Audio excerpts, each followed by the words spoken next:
¿Cómo es posible que la mujer que liberó al cuerpo femenino de la tiranía del corsé, la misma que vistió al siglo XX con la elegancia de la simplicidad, terminara con un nombre en clave, Westminster, en los archivos secretos de la inteligencia nazi? Y más intrigante aún, ¿cómo logró una presunta traidora, arrestada al final de la guerra, salir libre de una celda destinada a colaboracionistas con una sola llamada telefónica, supuestamente al hombre que personificaba la resistencia contra el Tercer Reich, Winston Churchill? La historia de Gabrielle Bonheur-Chanel, conocida por el mundo como Coco, no es un cuento de hadas sobre una huérfana que conquista París. Es una crónica de guerra, un manual de supervivencia escrito con seda y sangre, donde cada costura oculta un secreto y cada perla una coartada. Su vida es la prueba de que el genio y la monstruosidad pueden habitar el mismo cuerpo, un cuerpo vestido impecablemente con un traje de tweed de su propia creación. Nacida en la pobreza más absoluta en Saumur, Francia, en 1883, Gabrielle fue arrojada a un orfanato de monjas a los 12 años, tras la muerte de su madre y el abandono de su padre. Aquel lugar frío y austero, el orfanato de Aubassin, no fue su prisión, sino su campo de entrenamiento. Allí, entre los hábitos blancos y negros de las religiosas, nació la paleta de colores que definiría su imperio. El rigor, la disciplina y la necesidad de destacar para sobrevivir forjaron en ella un carácter de acero. No aprendió a coser, aprendió a construir armaduras. Cada puntada era una declaración de intenciones, cada corte de tela, una maniobra táctica. La niña que nadie quería se juró a sí misma que el mundo entero se arrodillaría ante ella, y no sería por su belleza, sino por su voluntad. La leyenda de Coco comenzó a tejerse en los cafés concierto de Moulins, donde cantaba para oficiales de caballería, una joven ambiciosa que usaba su encanto como una ganzúa para abrir las puertas de un mundo que le estaba vedado. Su primer botín fue Etienne Balsan, un rico heredero que la instaló en su castillo y le enseñó los rudimentos de la vida ociosa. Pero Chanel no estaba hecha para ser la mascota de nadie. Utilizó a Balsan como un trampolín, absorbiendo sus modales, estudiando a sus amigos y, lo más importante, accediendo a su capital. Fue allí donde conoció al verdadero amor de su vida, o al menos al inversor más importante de su carrera, Arthur Boyd Capel, un industrial inglés inmensamente rico y carismático. Él vio en ella no a una amante, sino a un igual, una mente empresarial tan afilada como la suya. Fue Capel quien financió su primera tienda de sombreros en París, en el número 21 de la Rue Cambon, en 1910. Aquella pequeña sombrerería no era el inicio de un sueño, sino la primera cabeza de playa en su conquista de París. Ella no vendía sombreros, vendía una idea, la de la mujer moderna, liberada de los adornos absurdos de la Belle Époque. El éxito fue inmediato y brutal. Mientras Europa se preparaba para la Primera Guerra Mundial, Chanel declaraba su propia guerra a la moda establecida. Eliminó los corsés, acortó las faldas, introdujo el punto, un tejido hasta entonces reservado para la ropa interior masculina, y popularizó el bronceado. No seguía las tendencias, las ejecutaba. Su estilo no era una propuesta, era un manifiesto. La muerte de Boyd Capel en un accidente de coche en 1919, lejos de destruirla, la blindó. El dolor se convirtió en el combustible de su creación más icónica, el vestidito negro. Convirtió su luto personal en el uniforme universal de la elegancia femenina. Fue un acto de alquimia sublime, transformar la pena en poder, el negro del duelo en el color de la sofisticación. Era una lección que aplicaría una y otra vez. Toda catástrofe personal o global era, en última instancia, una oportunidad de negocio. Con cada amante, con cada socio, Chanel aplicaba la misma estrategia depredadora: seducir, aprender, absorber y descartar. Se rodeó de la vanguardia artística de París, Picasso, Cocteau, Stravinsky. No solo los admiraba, los estudiaba. Entendió que el arte y el comercio no eran enemigos, sino aliados. Su salón en la Rue Cambon se convirtió en algo más que una boutique. Era un centro de poder, un nexo donde la aristocracia, el arte y las finanzas se encontraban. Pero a medida que los años 20 rugían, las conversaciones en aquellos salones, entre pruebas de vestidos y sorbos de champán, comenzaron a adquirir un tono diferente. El jazz sonaba más fuerte para ahogar los susurros sobre la inestabilidad política, sobre el ascenso de ideologías oscuras en Italia y Alemania. Chanel escuchaba atentamente, no con miedo, sino con el instinto de un animal que sabe que un cambio en el viento puede significar peligro, pero también una nueva oportunidad de caza. Su imperio de la moda se había construido sobre las ruinas de un viejo mundo. Ahora se preparaba para prosperar sobre las del siguiente. El poder que había acumulado en París no era suficiente. Chanel anhelaba un reconocimiento global, una inmortalidad que la tela y el hilo no podían garantizar. La encontró en un frasco. En 1921 conoció al perfumista Ernest Beau, un exiliado ruso que había trabajado para la corte de los zares. Le pidió que creara un perfume de mujer con olor a mujer. Beau le presentó 10 muestras. Ella eligió la quinta. Nació así el Chanel número 5, una fragancia que no se parecía a ninguna otra, una composición abstracta de más de 80 ingredientes que rompía con la tradición de los perfumes monoflorales. No era solo un perfume, era una declaración de modernidad, una obra de arte olfativa. Pero para convertirlo en un imperio líquido, necesitaba socios con visión y capital. Los encontró en los hermanos Pierre y Paul Wertheimer, propietarios de la casa de perfumes Bourjois. Juntos fundaron Les Parfums Chanel. El acuerdo era simple. Ellos asumían todos los costes de producción y distribución y ella recibía el 10% de los beneficios sin invertir un solo franco. En ese momento, le pareció un trato brillante.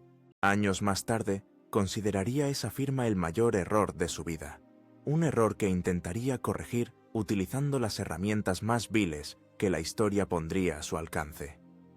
Mientras el número 5 conquistaba el mundo, Chanel conquistaba a la aristocracia británica a través de su nuevo amante, Hugh Grosvenor, el segundo duque de Westminster, uno de los hombres más ricos del planeta.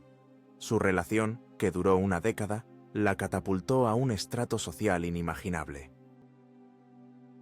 Pasaba meses en las fincas del duque, cazando, navegando en sus yates, socializando con la élite del Imperio británico. Fue en este círculo donde conoció a Winston Churchill, con quien mantuvo una amistad compleja y duradera. Pero también fue en este ambiente de lujo decadente donde Chanel absorbió un veneno sutil pero potente, el antisemitismo visceral y el elitismo clasista de la aristocracia inglesa. En aquellos salones dorados se hablaba con desdén de la democracia, se admiraba la eficiencia de Mussolini y se miraba con una mezcla de miedo y simpatía el ascenso de un nuevo y enérgico líder en Alemania. Para muchos de aquellos aristócratas, Adolf Hitler no era una amenaza, sino un baluarte contra el bolchevismo, un hombre que prometía restaurar el orden. Chanel, la huérfana que odiaba la debilidad y despreciaba a las masas, encontró en estas ideas un eco de sus propias convicciones.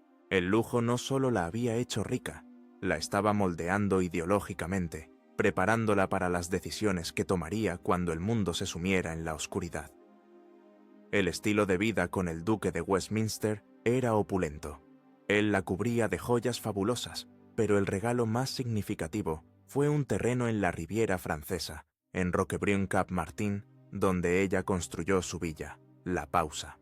La diseñó para que fuera una réplica del orfanato de Aubassin, una recreación en mármol y lujo del lugar de su miseria, un recordatorio constante de su origen y de hasta dónde había llegado.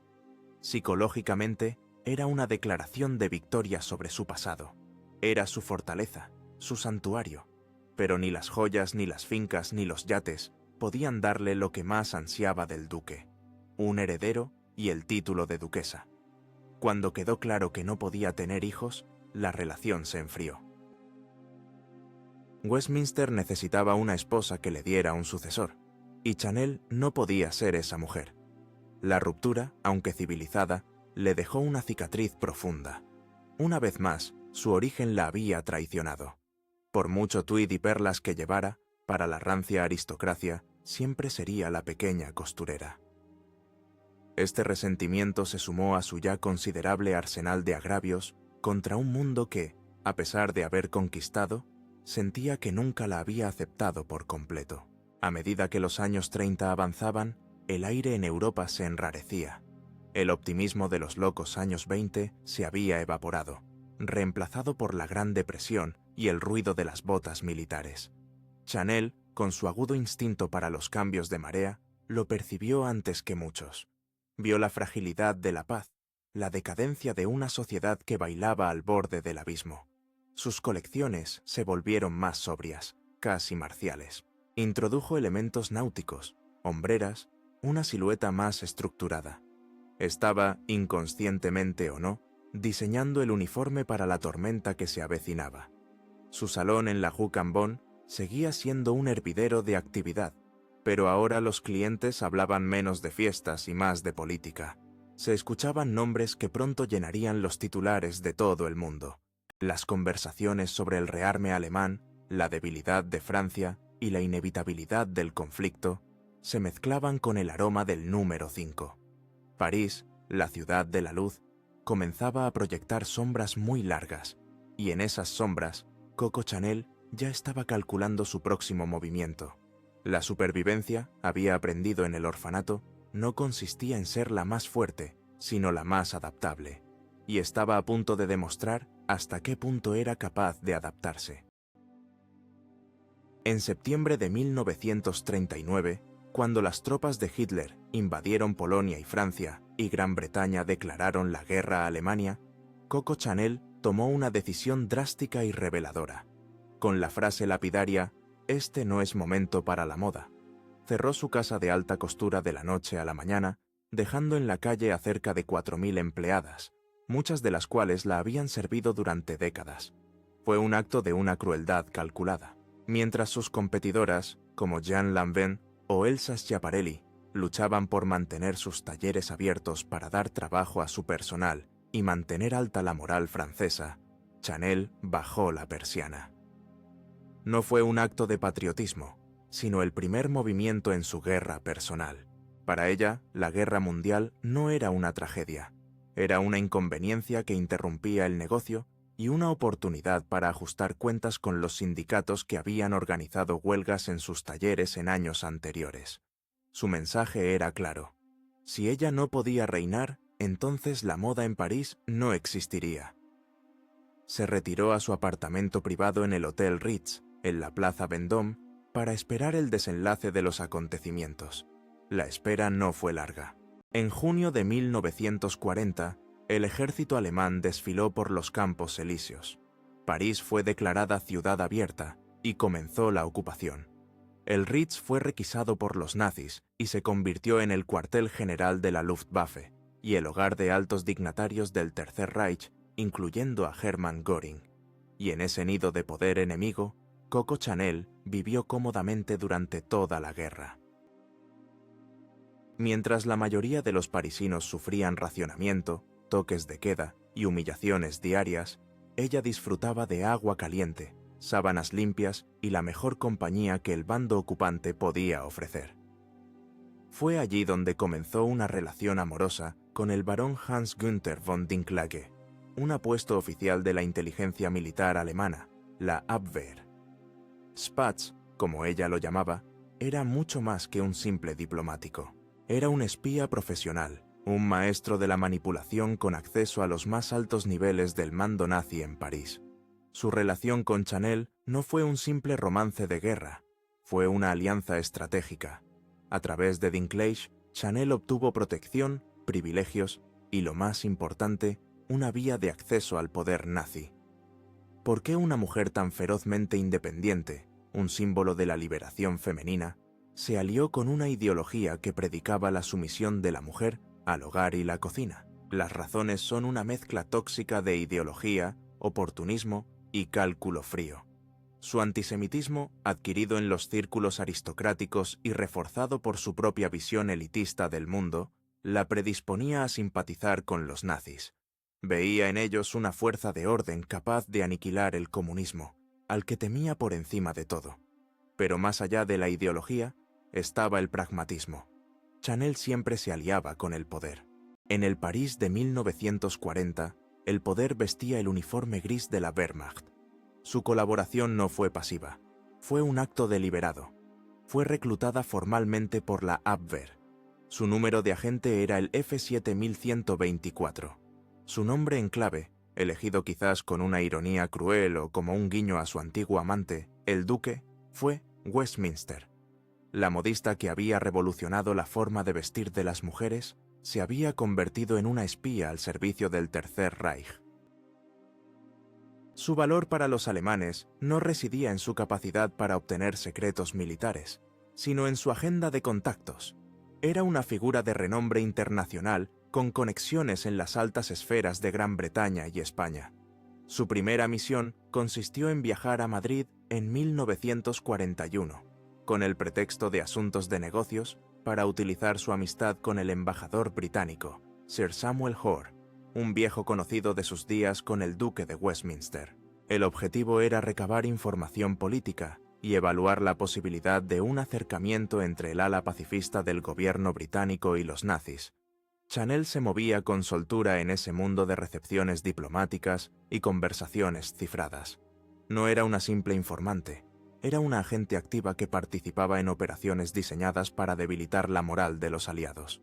La mujer que había construido un imperio sobre la base de la libertad se dedicaba ahora a servir a un régimen de tiranía.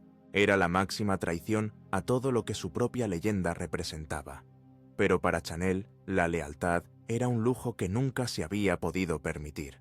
Solo existía una causa, un bando, una nación a la que servía con devoción inquebrantable: ella misma. El cierre de su casa de modas no había sido el final de su carrera, sino el comienzo de una nueva, mucho más oscura, en el teatro de sombras de la guerra. Convertida en la agente F7124, Chanel se sumergió en el turbio mundo del espionaje. Su nombre en clave, Westminster, era más que una referencia a su antiguo amante. Era una llave que abría las puertas de la aristocracia británica, un mundo que los nazis estaban desesperados por comprender y manipular. La Abwehr creía que existía una facción poderosa en Gran Bretaña, liderada por figuras como el duque de Windsor, que estaría dispuesta a negociar una paz por separado con Alemania para poner fin a la guerra y unir fuerzas contra la Unión Soviética. Chanel, con su amistad pasada con Winston Churchill y sus profundos lazos con esa élite, era vista como el instrumento perfecto para explorar esta posibilidad. Su misión más ambiciosa, y la que dejaría un rastro documental ineludible, fue la Operación Model Hood, que en alemán significa sombrero de moda. El nombre era un chiste macabro, una referencia directa a su profesión. El plan, ideado en 1943, era que Chanel viajara a Madrid y utilizara sus contactos para transmitir una oferta de paz secreta a Churchill. El plan era audaz y descabellado. Chanel debía convencer a las autoridades británicas de que actuaba por iniciativa propia, movida por un deseo humanitario de detener el derramamiento de sangre. El cerebro de la operación era el general Walter Schellenberg, jefe de la inteligencia exterior de las Schutzstaffel, más conocidas como las SS. Chanel había conocido a Schellenberg a través de Dinklage y había quedado impresionada por su sofisticación y su poder. Para llevar a cabo la misión, Chanel necesitaba la ayuda de una intermediaria, alguien que pudiera moverse libremente entre la Europa ocupada y la neutral. Reclutó a Vera Beite Lombardi, una socialité italiana y amiga común tanto de Chanel como de la familia Churchill. Sin embargo, Lombardi, a pesar de sus simpatías fascistas, resultó ser una agente doble que trabajaba para la inteligencia británica.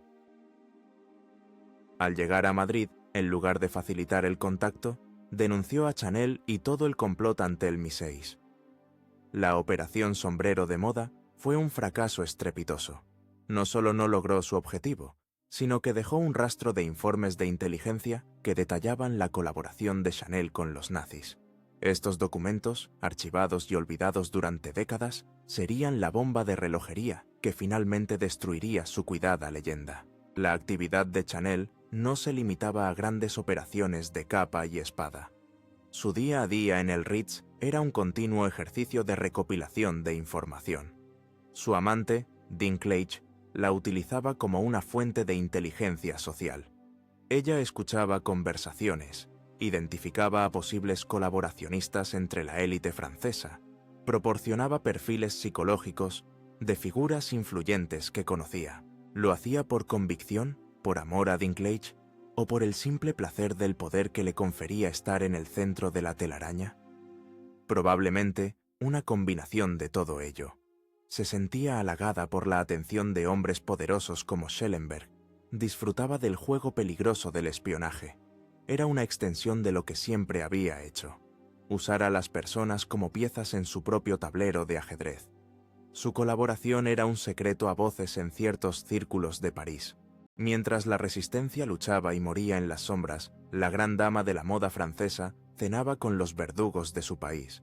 Pero mientras participaba en intrigas geopolíticas, Chanel libraba otra guerra, una mucho más personal y mezquina. Una guerra motivada no por la ideología, sino por la pura codicia. Su objetivo eran los hermanos Wertheimer, sus socios en el negocio del perfume Chanel número 5.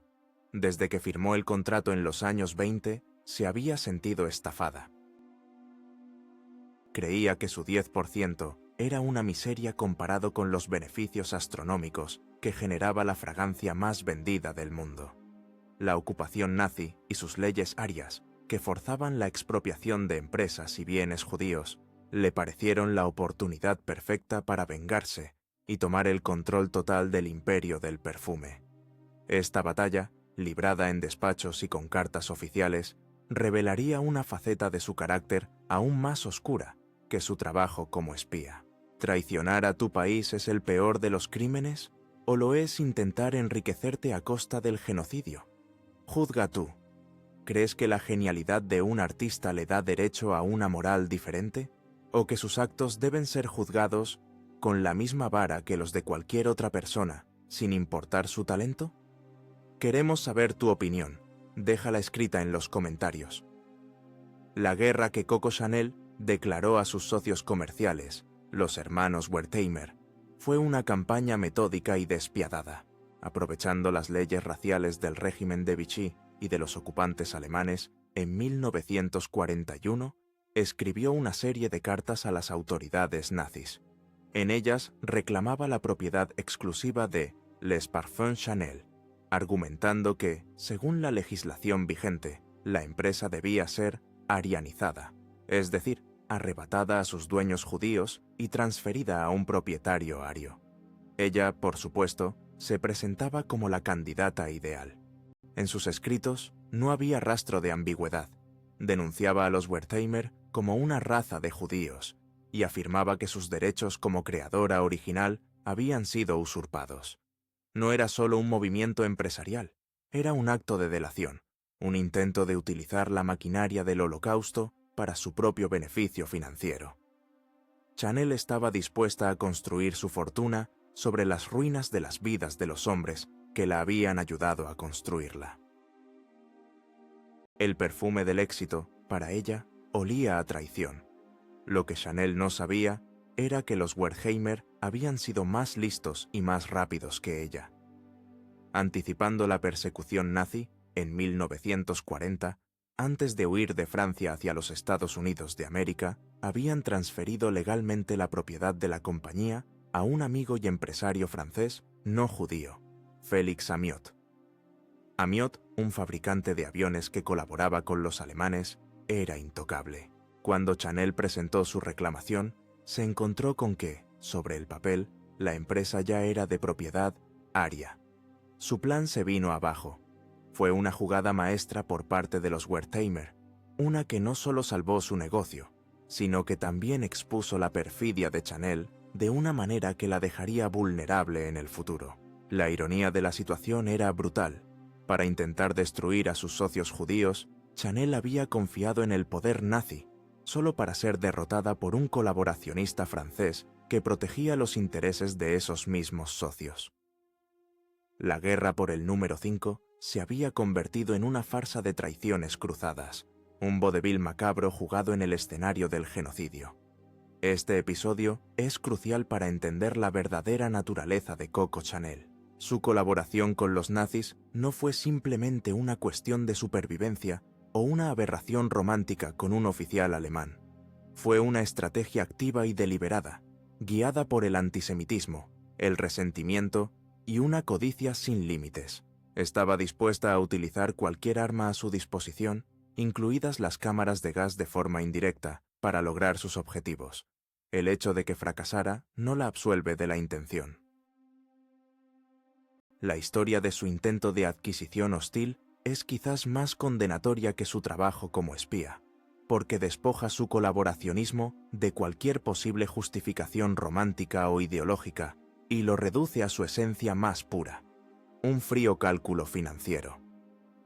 Mientras millones de judíos eran despojados de sus bienes, sus hogares y sus vidas, Coco Chanel solo veía una oportunidad de renegociar un contrato.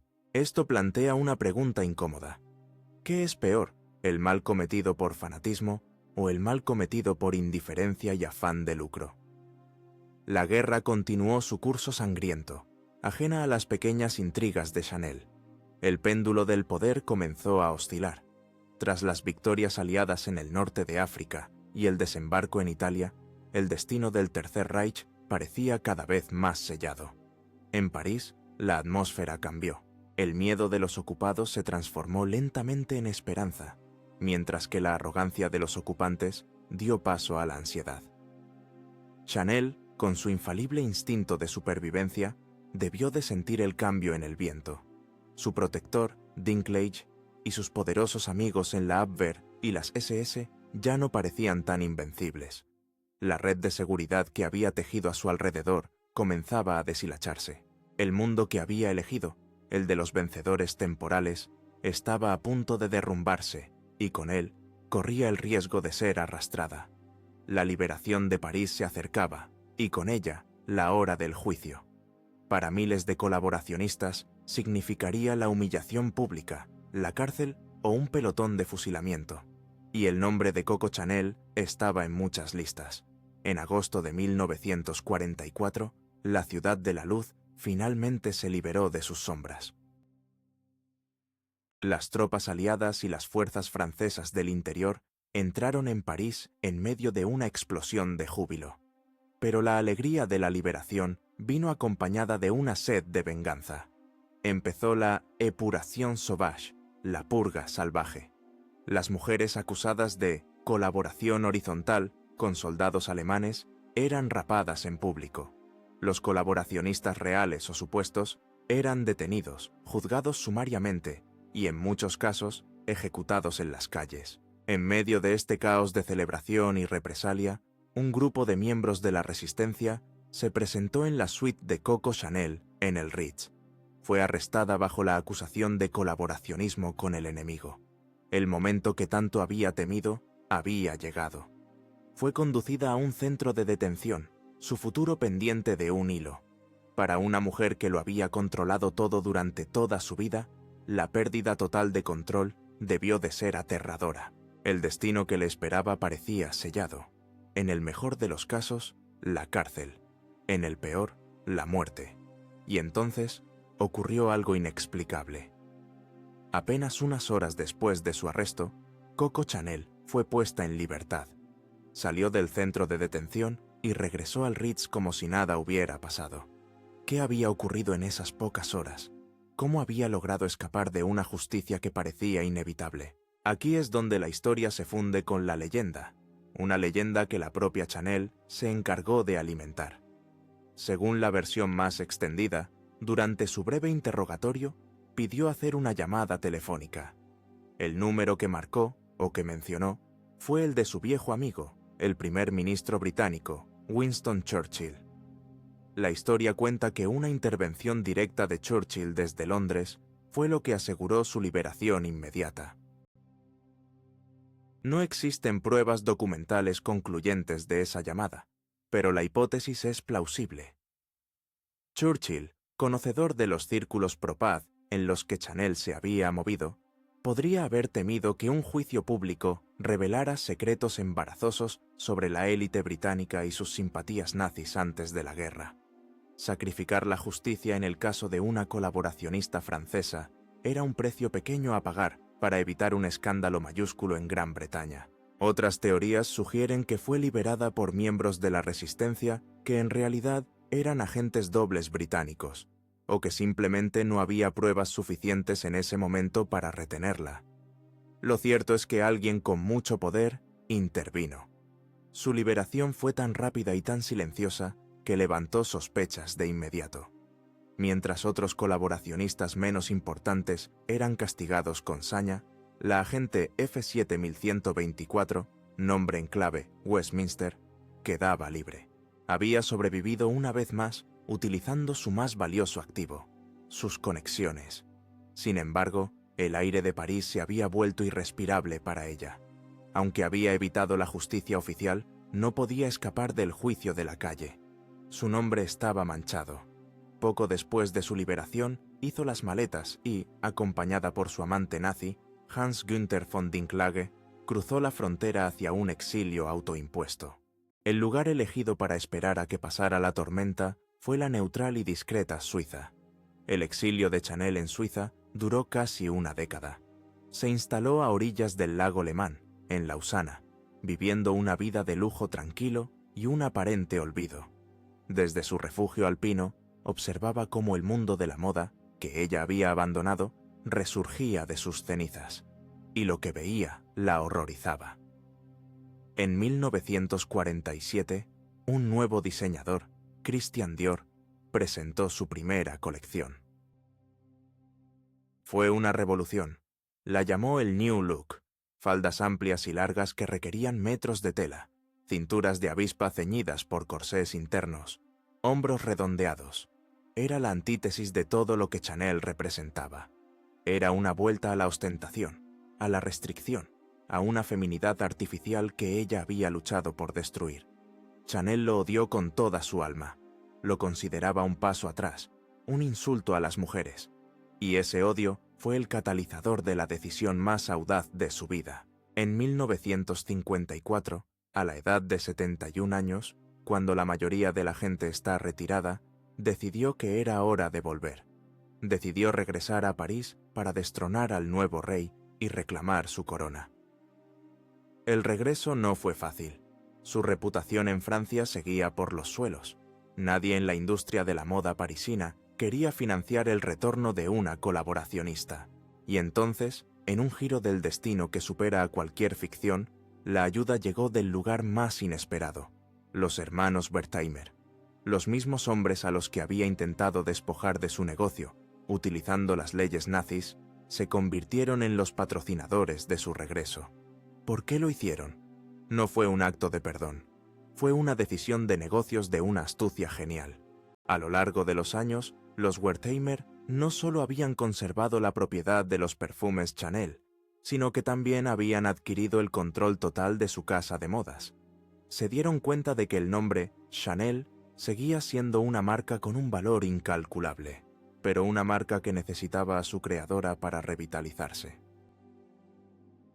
Le ofrecieron un trato. Financiarían su nueva colección a cambio de la propiedad total de la marca Chanel, incluyendo su nombre para todos los productos, no solo los perfumes. A cambio, ellos cubrirían todos sus gastos personales, por extravagantes que fueran, hasta el día de su muerte. Chanel, sin otra opción, aceptó. Fue su rendición final, pero también su salvación. La mujer que había traicionado a sus socios por dinero fue rescatada por el pragmatismo capitalista de esos mismos socios. El círculo de la traición y el negocio se cerraba. Su venganza sería su trabajo.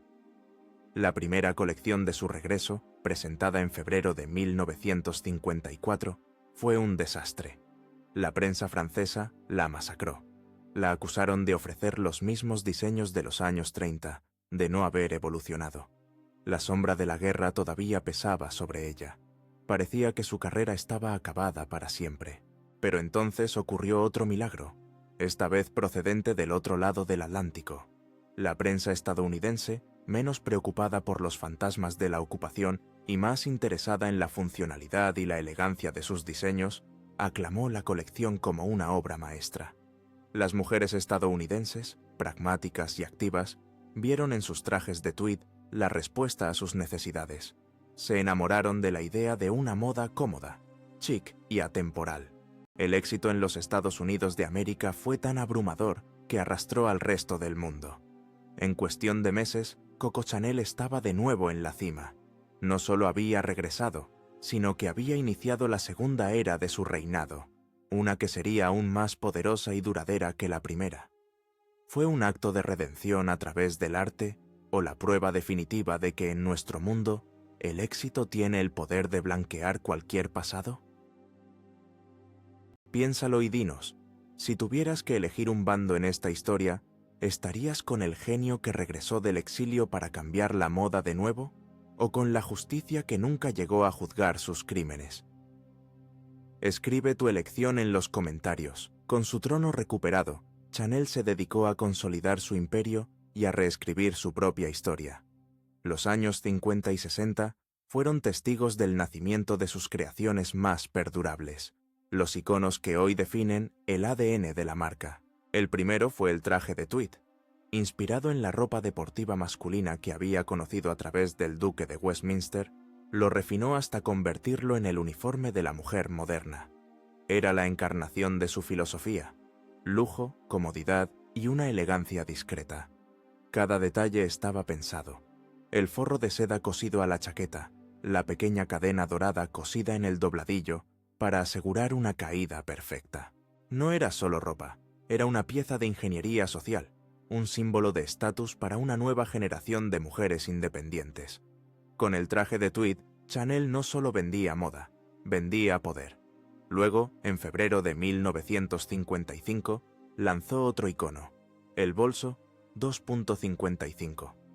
Cansada de tener que llevar el bolso en la mano, le añadió una cadena, inspirada en las que usaban los cuidadores de caballos. Fue una idea simple pero revolucionaria. Liberó las manos de las mujeres, dándoles una nueva libertad de movimiento. Como todo lo que hacía, el bolso era una mezcla de pragmatismo y lujo. El cuero acolchado, el cierre giratorio, los compartimentos secretos. Se convirtió en el objeto de deseo de millones de mujeres en todo el mundo y en uno de los productos más rentables y copiados de la historia. Cada nueva creación era un éxito rotundo. Chanel se había convertido en una leyenda viviente, un oráculo de la elegancia a la que acudían las mujeres más famosas y poderosas del planeta, desde Jackie Kennedy hasta Marlene Dietrich. Era intocable, un monumento nacional francés. Y mientras construía este panteón de iconos de la moda, trabajaba con la misma meticulosidad en la construcción de un muro de silencio impenetrable en torno a su pasado durante la guerra. Se convirtió en la guardiana suprema de su propia leyenda. Concedió innumerables entrevistas, siempre con un control férreo sobre la narrativa. Creó y pulió la imagen de la huérfana hecha a sí misma, de la mujer de negocios implacable, de la revolucionaria que liberó a las mujeres. Hablaba de sus amantes, de sus amigos artistas, de sus triunfos. Pero el periodo entre 1939 y 1954 era un agujero negro, un capítulo arrancado de su biografía oficial. Cualquier periodista que osara preguntar por su vida durante la ocupación, por el Ritz, por Dinklage, era vetado de por vida. Sus abogados estaban siempre listos para aplastar cualquier rumor o publicación que se atreviera a arañar la superficie de la verdad. Su poder era tal que el mundo de la moda y la prensa internacional aceptaron este pacto de silencio. Prefirieron el mito hermoso a la verdad incómoda. ¿Quién quería manchar la imagen de la gran mademoiselle con historias de espías y nazis? Era más fácil y mucho más rentable mirar hacia otro lado. Así, con el paso de los años, la verdad se fue difuminando, convirtiéndose en un rumor vago, en una nota a pie de página en biografías no autorizadas. Chanel había logrado la hazaña más impresionante de su carrera. No solo había evitado la justicia, sino que había conseguido que el mundo olvidara que alguna vez hubo un crimen. Había sustituido la realidad por una marca. El nombre Chanel ya no evocaba la imagen de una colaboracionista en el Ritz, sino la de un frasco de perfume, un bolso acolchado, un traje de tweed. Fue su victoria definitiva. Demostró que si una leyenda es lo suficientemente brillante, puede cegar a la historia. Se había convertido en un aforismo andante. La moda pasa, el estilo permanece. Y su estilo para la supervivencia y la manipulación, ciertamente, parecía eterno. Controlaba su imperio y su historia con el mismo puño de hierro, asegurándose de que la posteridad solo recordara el brillo de sus creaciones, y no las sombras en las que fueron forjadas. A pesar de la fama mundial, la riqueza incalculable y el poder absoluto sobre su imperio, los últimos años de Coco Chanel estuvieron marcados por una profunda y amarga soledad. Vivía y moría en la misma suite del Hotel Ritz, que había sido su refugio, su cuartel general y el escenario de sus traiciones durante la guerra. Aquellas paredes, que la habían protegido de los bombardeos y de la miseria del París ocupado, se convirtieron en su jaula dorada. Estaba rodeada de lujo, pero desprovista de afecto genuino. Sus amigos de la juventud habían muerto. Sus amantes la habían abandonado. Su carácter, afilado por años de lucha y endurecido por la desconfianza, se había vuelto insoportable. Era conocida por sus comentarios mordaces, sus ataques de ira y su desprecio por casi todo el mundo. Despedía a sus empleadas por caprichos y humillaba a sus modelos. La única compañía constante eran los fantasmas de su pasado, un pasado que había trabajado tan duro por enterrar. Su paranoia crecía con la edad. Temía constantemente que sus secretos salieran a la luz. Aunque había construido un muro de silencio a su alrededor, sabía cuán frágiles eran esos muros. Vivía con el miedo a ser descubierta, a que el mundo viera detrás del icono a la agente F7 1124. Este miedo la aisló aún más. Su única válvula de escape, su única razón de ser, era el trabajo. Trabajó incansablemente hasta el último día de su vida. Cada mañana cruzaba la Rue Cambon desde el Ritz hasta su estudio, supervisando cada detalle de sus colecciones con una energía que desmentía su edad. El trabajo era su droga, su forma de mantener a raya a los demonios. Era como si, al seguir creando belleza, pudiera expiar la fealdad de sus actos, o, más probablemente, como si la disciplina de la creación fuera la única forma de imponer orden en el caos de su conciencia. En sus últimos años, su antisemitismo y sus prejuicios se hicieron más virulentos. Se quejaba amargamente de los judíos, de los homosexuales, de casi todas las minorías. Era la voz de una mujer anclada en el pasado, cuyas ideas se habían agriado hasta convertirse en veneno. La misma mujer que había sido una visionaria en la moda, era una reaccionaria en su visión del mundo. Era una contradicción andante, un compendio de las luces y las sombras del siglo XX. Su vida había sido una escalada implacable hacia la cima, pero una vez allí, se encontró sola, en un pináculo helado, sin nadie con quien compartir la vista. La niña del orfanato había conseguido todo lo que se había propuesto. El mundo entero conocía su nombre. Pero Gabrielle, la mujer detrás del mito, seguía tan sola como el día en que su padre la abandonó. El éxito absoluto le había costado todo lo demás. Murió el 10 de enero de 1971, un domingo, en su suite del Ritz. Tenía 87 años. El mundo entero lloró la pérdida de la gran dama de la moda, la reina indiscutible de la alta costura. Sus obituarios la elogiaron como un genio, una revolucionaria, un símbolo de la independencia femenina. Apenas se mencionaron las sombras de la guerra. Parecía que se había salido con la suya. Sus secretos, al parecer, se habían ido con ella a la tumba. Su funeral en la iglesia de la Madeleine fue un acontecimiento mundial. El imperio que había creado no solo sobrevivió a su muerte, sino que, bajo la dirección de Karl Lagerfeld, años más tarde, se volvería más poderoso y rentable que nunca. La leyenda de Coco Chanel parecía sellada, pulida y perfecta, lista para ser admirada por las generaciones venideras. Pero la historia, a diferencia de la moda, tiene una memoria larga y paciente, y a veces las tumbas no pueden retener sus secretos para siempre. El juicio que había evitado en vida la estaba esperando en los archivos. Durante décadas después de su muerte, la leyenda de Coco Chanel permaneció intacta. La Casa Chanel, celosa guardiana del legado, promovió activamente la narrativa de la mujer audaz e independiente, eliminando cualquier mancha de su biografía oficial. Sin embargo, a medida que los gobiernos comenzaron a desclasificar archivos secretos de la Segunda Guerra Mundial, empezaron a aparecer grietas en la fachada del mito. Historiadores y periodistas, buceando en documentos polvorientos en archivos de París, Londres y Berlín, comenzaron a encontrar piezas de un rompecabezas inquietante.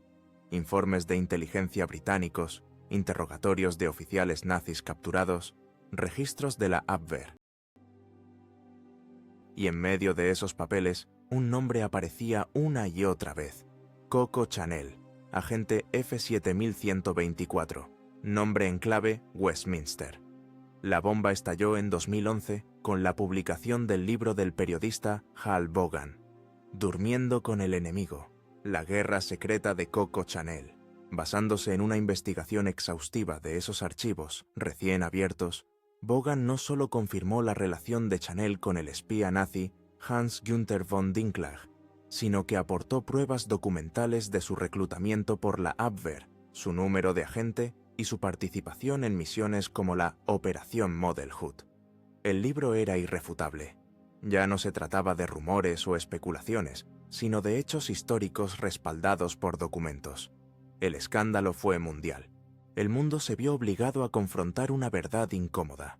Una de las figuras más idolatradas del siglo XX había sido una espía nazi. La reacción inicial de la Casa Chanel fue negar o minimizar las acusaciones, como habían hecho durante años. Pero las pruebas eran tan abrumadoras que la negación se volvió insostenible. Gradualmente, su postura cambió a un reconocimiento a regañadientes de que Chanel había tenido una relación con un oficial alemán, pero enmarcando sus acciones en el complejo contexto de la guerra. Sin embargo, el daño a su imagen ya estaba hecho. La revelación póstuma obligó al mundo a reevaluar todo el legado de Chanel.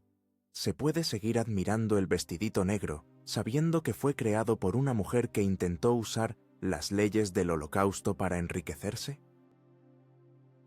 ¿Se puede rociar Chanel número 5 sin pensar en su colaboración con un régimen genocida? La figura de Coco Chanel se partió en dos. Por un lado, la diseñadora genial. Por otro, la colaboracionista despreciable. Y se hizo evidente que era imposible separar una de la otra. Su crueldad, su cinismo, su voluntad de hacer cualquier cosa para sobrevivir y prosperar, no eran defectos que coexistían con su genio. Eran el combustible de ese genio. La historia de Coco Chanel no es, en última instancia, la historia de una mujer, sino un espejo en el que se refleja nuestra propia sociedad. Su capacidad para evadir la justicia y reescribir su pasado revela nuestra disposición a perdonar los crímenes de los ricos y famosos, nuestra tendencia a dejarnos seducir por la belleza y el éxito hasta el punto de ignorar la fealdad moral. Después de todas las revelaciones, el imperio Chanel no se derrumbó. De hecho, se hizo más fuerte, más deseable. Millones de personas conocen la verdad, o parte de ella, y aún así, continúan comprando sus bolsos, sus trajes y sus perfumes. ¿Es esto la prueba de que el arte trasciende la moral? ¿O es simplemente la victoria final del cinismo sobre la memoria? La historia no ofrece respuestas sencillas, solo elecciones incómodas. Ahora la elección es tuya. Al mirar su legado, ¿qué ves con más claridad? ¿El brillo eterno de sus creaciones o la mancha indeleble de su traición? Deja tu veredicto en los comentarios. El juicio final lo dictas tú.